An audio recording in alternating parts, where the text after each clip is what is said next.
નાની વાતમાં આપણે આજે પુષ્ટિ સંહિતા ભાગ પહેલો પાના નંબર 148, 49 ને 50 ઉપર પ્રસંગ આપ્યો છે. આ આખું ગોપેન્દ્રલાલજીનું વચનામૃત 34મું છે. જે વચનામૃતમાં પણ 34મા નંબરના વચનામૃતમાં બધું જે છે એ જ આમાં છે. અત્યારે હું પુષ્ટિ સંહિતામાંથી વાંચીશ કે પ્રતાપસર ગામનો પ્રસંગ પાચા બાબા સમજાવી રહ્યા છે. અને એ કૃષ્ણદાસજી ત્યાં બિરાજે છે પ્રતાપસરમાં. ત્યાં દ્વારકાદાસ દેસાઈ, મથુરાદાસ દેસાઈ એમને ત્યાં ઠાકોરજી બિરાજે છે જુનાગઢમાં, અને જુનાગઢ પાસે પ્રતાપસરમાં બિરાજે છે. અને ત્યાં આગળ કૃષ્ણદાસ ભટ્ટ, રાઘવજી જાની, વિનોદ રાય, હરભાઈ બા, હરિદાસ વ્યાસ, કુંવરજી ગાંધી, બિહારીદાસ, બનુભાઈ, પાંચાભાઈ, રાજસિંહ લોક, બબીભાઈ, ઘણા બધા બિરાજે છે જૂથ. હવે ત્યાં આગળ કૃષ્ણદાસને પ્રશ્ન થવાનું ઉપજ્યું ઠાકોરજીની ઈચ્છાથી. પ્રભુ શ્રી ગોપાલજીની સૃષ્ટિ આપણે આ પહેલાં નાની વાતમાં લીધેલું છે, પણ ઘણો સમય થઈ ગયો એટલે આજે ફરીવાર કે સૃષ્ટિનો વિસ્તાર ક્યાં સુધી થવાનો છે. બિહારીદાસે અષ્ટકમાં કહ્યું છે કે વિસ્તાર વ્રજભક્ત સૌરાષ્ટ્ર મંડલે એનો અંગીકાર આપે કર્યો, તો આગળ એનો વિસ્તાર કેટલો અને ક્યાં સુધી? રાજની લીલામાં ભૂતલમાં તેના જીવોનો ક્યાં સુધી રહેશે તે કૃપા કરીને જણાવો, તો રાજ બલિહારી જાઉં. ગોપેન્દ્રલાલજી જવાબ આપે છે કે કૃષ્ણદાસ, ઘણું મનોમંથન કરીને પ્રશ્ન કર્યું છે. તને આ પ્રશ્ન પૂછવાનું ઉપજ્યું ને તે અમારી ઈચ્છાનું કારણ જાણ. હવે બે ફકરા જે છે ને એ ઠાકોરજીના અંતરંગના છે, એ આપણે એમાંથી થોડું લઈશું. સમજાવે છે ઠાકોરજી પ્રભુ શ્રી ગોપેન્દ્રજી કે જે વ્રજભક્ત છે એ તો પૂર્વે લીલામાં અંગીકાર રાસ રમણમાં એમનો થયો હતો. તે તો અનંત કોટી યુથ છે.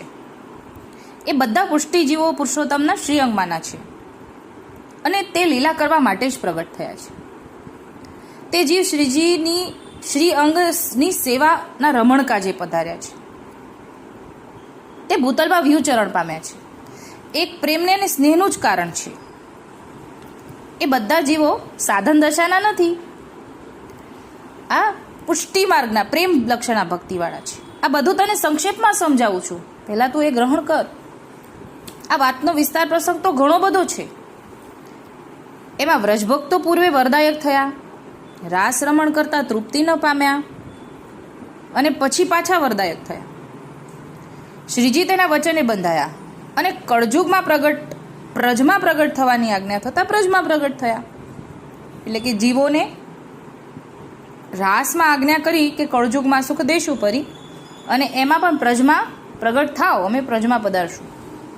અને અમોએ પ્રગટ થઈને તેનું વચન પાળવા ભૂતલમાં દેશ પરદેશમાં વિચર્યા. તે જીવોને અમે અમારું શરણદાન આપીને અમારો સંબંધ કરાવી અમારી લીલામાં અંગીકાર કીધો. ત્યારે તે જીવને પોતાનું પૂર્વનું સ્વરૂપ સમજવામાં આવ્યું. એનો વિસ્તાર આ બધો છે. એટલે કે ઠાકોરજીની સન્મુખ બધા જીવો છે અને આગળ પણ ઠાકોરજી શરણદાન આપતા રહેશે. એ બધો કેટલાક જીવ અમારા પહેલાં પ્રગટ થયા છે, કેટલાક અમારી સાથે, અને કેટલાક હજુ પ્રગટ થતા જાય છે. તેમ તેમ વિસ્તાર વધતો જાય છે. તે સર્વે અમારી લીલામાંના છે, એનો અમો અંગીકાર કરી રહ્યા છીએ. તેના વર્તમાન અને ભાવ બહુ ઊંચા જોવામાં આવે છે, અને તે દૈવી જીવનું મુખ્ય લક્ષણ છે. એટલે આ ઠાકોરજીના અંગીકૃત અને લીલાના જીવની વાત કરે છે.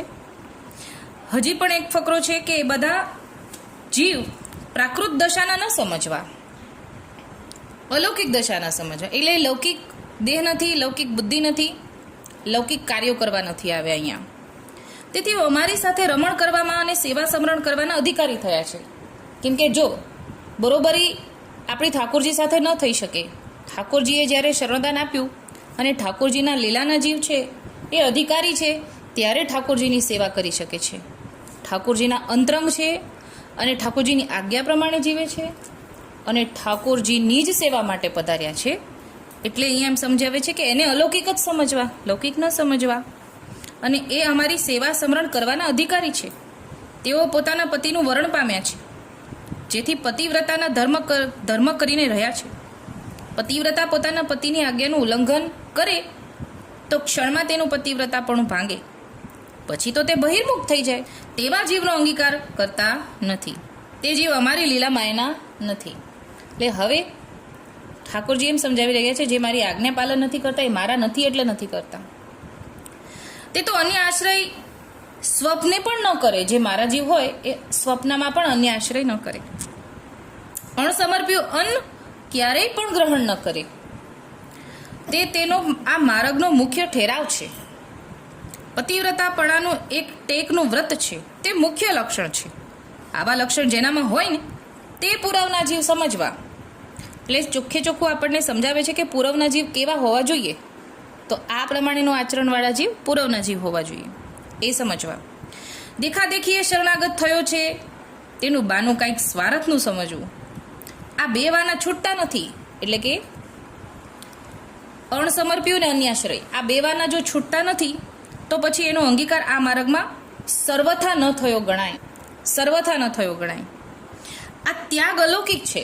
એટલે અનન્ય આશ્રય રહેવું અને સમર્પિત જ લેવું આ બહુ મોટો અલૌકિક ત્યાગ કર્યો કહેવાય એમ સમજાવે છે ઠાકોરજી. ભગવત સુખ અને તેની પ્રસન્નતા પ્રાપ્ત કરવા માટેનો ત્યાગ છે, જેથી કૃપાનું દાન સત્વર થાય. એટલે ઠાકોરજીનું સુખ વિચારીને જે ત્યાગ કરે છે એને જલ્દી ઠાકોરજીની કૃપાનું દાન થાય.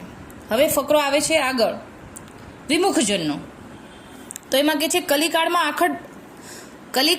આગળ પાખંડ વધશે, પ્રવાહી માર્ગી જીવનું જોર વધુ પ્રગટ થશે. એટલે કે પુષ્ટિ માર્ગમાં પણ પ્રવાહી માર્ગી જીવનું જોર થવા માંડશે. તેનું જોઈને તેના પ્રવાહમાં જે ચાલ્યા તે જીવ પુરવના નથી તેમ સમજવું. એટલે પુષ્ટિ માર્ગમાં રહેવા છતાં પ્રવાહી માર્ગી જીવની સાથે લગાવ થઈ જાય અને પુષ્ટિ માર્ગમાં પણ પ્રવાહી જીવનું જોર વધી જાય અને એના જેવા થવા માટે મન લલચાઈ જાય તો એ પુરવના જીવ નથી એટલે એને લલચાય છે. માર્ગની મેણ પ્રણાલિકા જીવના આચરણે થતાં જોવામાં ન આવે ત્યારે સમજવું કે જીવ પુરવના જીવ હવે ભૂતલમાં જવરલા જ રહ્યા છે. બાકી બીજા બધા પાખંડી થઈને ધર્મ માર્ગમાં ચાલવાનો ઢોંગ કરતા દિસશે. એટલે દેખાડો કરે કે અમે ધર્મમાં જ છીએ પણ ખરેખર ઠાકોરજીની આજ્ઞા પ્રમાણે ન જીવતા હોવા જોઈએ. ત્યારે સમજવું કે હવે આ વિસ્તાર થતો અટકી ગયો છે. આચાર વિચાર માર્ગના તેનામાં નહીં રહે. ઘમંડી પાખંડી કુટિલતાના દોષથી ભરપૂર હશે. માર્ગની અવહેલના પોતાના મુખથી કરતા હશે. પોતાના મુખથી માર્ગની અવહેલના કરશે. એટલે કે માર્ગની નિંદા કરશે કે અહીંયા આવું થોડું હોય. પાછા માર્ગમાં ચાલીએ છીએ એવો ડોળ પણ કરતા હશે. પોતાને પૂજનીક ગણાવતા હશે. મિથ્યા બકવાદથી ભરપૂર હશે. ત્યારે સમજવું કે આ વિસ્તાર હવે અહીંયા સુધીનો જ છે. જે ગોવિંદ સ્વામી વાળું ગોપાલજીનું વચનામૃત છે એમાં ગોવિંદ સ્વામીને ઠાકોરજીને પ્રશ્ન કરે છે ગોવિંદ સ્વામી પ્રભુ શ્રી ગોપાલજીને કે મારી પાછળ સ્વામી લાગે છે તો શું મારો બગાડ તો નહીં થાય ને? કેમ કે પહેલાં જેને ગોવિંદ સ્વામી નામ તો જ્યારે ગોપાલજી ગુસાઈજીના શરણે નહોતા આવ્યા ને એ પહેલાંનું લાગેલું. એ પહેલાં સેવક કરતા હતા. એ પહેલાં બધાના સ્વામી હતા. પછી જ્યારે ગુસાઈજીના શરણે આવે છે ને પછી એ સ્વામી મટીને દાસ થયા છે. પણ છતાં લોકો એને સ્વામી જ કહે છે. એવો ડર લાગ્યા કરે છે કે લોકો મને સ્વામી કહેવાથી મારામાં અભિમાન આવશે, મારામાં બગાડ થશે. તો ત્યારે ઠાકોરજી કહે છે કે તને સ્વામી કહેવાથી તું થોડો સ્વામી થઈ જવાનો છે. તું દાસ જ છે તો દાસ જ રહેવાનું છે. તારામાં દાસપણું છે. વચનામૃત છે આખું. તો અહીંયા આ વાક્યનું આ અનુસંધાન આખું એ વચનામૃત જ છે કે લોકોને પોતાને પૂજાવાની ઈચ્છા થશે, જબકી જે ખરેખર દૈવી જીવ છે ને એની અંદર દાસપણું જ હોય કે હું તો વૈષ્ણવનો દાસ છું. આપણે પુષ્ટિ સંહિતામાં, ગુણમાલ ભક્તમાલમાં, કીર્તનમાં બધે જ ઘણા બધા કીર્તન જોઈએ ને તો શરૂઆત જ એમ થાય છે કે વૈષ્ણવજનને કરું પ્રણામ. એટલે વૈષ્ણવજનને દંડવટ કરીને શરૂઆત કરે છે. તો આ દાસભાવ છે ને. તો એ હવે નહીં હોય. જો સમય પૂરો થવા આવશે વિસ્તાર તો બધા પોતાને પૂજાવાની ઈચ્છા કરશે. જવરલા આ વાતથી છેટા હશે તે તાદર્શી હશે. તેને આ દુસંગ બાધા નહીં કરે. સ્વાર્થ રહિત જોવામાં આવશે. તે લક્ષણ આ માર્ગના જીવનું જાણવું. એટલે હવે આમાં અમુક જ રહેશે એ તો બધાથી અલિપ્ત રહેશે. એને આ બધું બાધા નહીં કરે. બહિર્મુખ જનો તેને પીડા અને ઉપદ્રવ કરતા જણાશે. તેના આચરણથી ક્ષોભીલા થઈને નિંદા કરતા હશે. કેમ કે એ બરોબર રીતે ઠાકોરજીની આજ્ઞા પાલન કરતા હોય તો એનાથી લોકોને ઈર્ષા થાય ને એટલે એને કનડગત કરશે. સાચી વાતથી પર થઈ ગયા હશે અને સ્વાર્થ સાધવામાં ધર્મ માર્ગનો આંચળો ઓઢીને ફરતા હશે. આ બધું કલિયુગના આગમ એંધાણ રૂપ છે. ભાઈ આ ઠાકોરજીનો પહેલેથી વાયક, ઠાકોરજીએ પહેલેથી કહી દીધું છે કે આવું થશે. પછી લીલા પ્રકાર મેંઢ મર્યાદા પ્રણાલિકાનો ભંગ કરીને પોતાનું મન માન્યું કરતા ફરશે, જેથી અન્ય માર્ગમાં ભટકતા થઈ જશે. ઠાકોરજીની આજ્ઞા પ્રમાણે જે મેંઢ છે, આપણા ઘરના જેટલા ઉત્સવો છે એનાથી થોડુંક અલગ કરવાનું મન થવા લાગશે, પોતાનું મન માન્યું કરવાનું મન થવા લાગશે, મેંઢ પ્રણાલિકા કરવાથી અલગ થવાનું મન કરવા લાગશે, બીજા માર્ગમાં ભટકતા થઈ જશે. તેવા જીવ શરણદાનનું મહાત્મય કાંઈ સમજ્યા નથી એમ જાણવું. કૃષ્ણદાસ હજી એક ફકરો છે.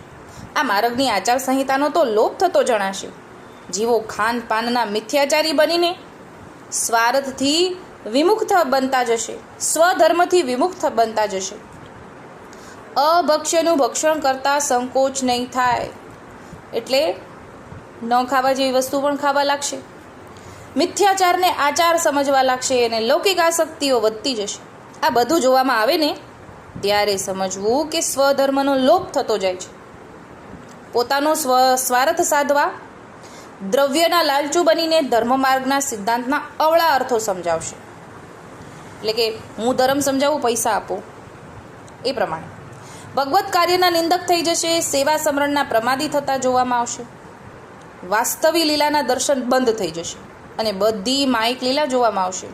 એટલે કે બધે માયા જોવામાં આવશે, ખરેખર લીલા નહીં. ત્યારે સમજી લેવું કે આ બધો વિસ્તાર હવે નથી રહ્યો. કોઈ જીવ અપેક્ષાએ અવતરે તો તેનામાં દૈવી ગુણ જોવામાં આવશે, પણ તે એક અમારી ઈચ્છાને આધીન રહેશે કે એ એક જીવ જે છે એ ખાલી અમારી ઈચ્છાને આધીન છે.